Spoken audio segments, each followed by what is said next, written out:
এই ফলটাকে আমরা কেউ বান্দরের হুঙ্গা বলে চিনি, আবার কেউ বা বিলাই চিমটি বলে, আবার কেউ বা সই নামে চিনে, কিন্তু আসলে এটার অরিজিনাল নাম হচ্ছে আলকুশি। এই ফল তো ধরা দূরের কথা, এটি এমন একটা ফল, এটার কাছে দিয়ে হাঁটলেও আপনাকে কারেন্টের মতো এটা ধরে ফেলবে।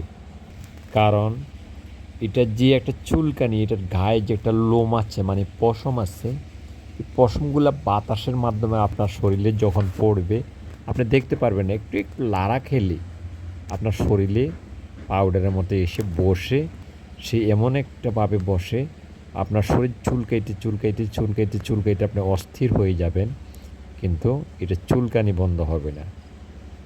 আর এটা যখন আপনাকে চুলকাবে তখন আপনি কী করতে হবে, সাথে সাথে এটাকে চুল দিয়ে ডলে অথবা বালু দিয়ে এটা পরিষ্কার করে নেবেন, তখন একটু চুলকানি কমবে। কারণ এটা কারেন্টে আবার এটা পানি লাগাবেন না কখনো।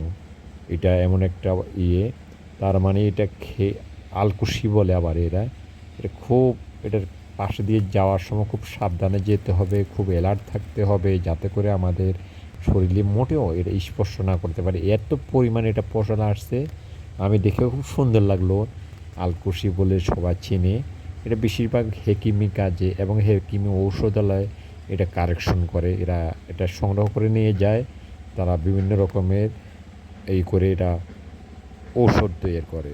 কিন্তু হারভেস্টিংয়ের এখন একটু পরিপূর্ণ সময়, দেখছেন কি সুন্দর, অনেকগুলো ফসল, খুব সুন্দর লাগে দেখতে, পুরো গাছে গাছে ভরে গেছে। যত দেখি তত ভালো লাগে।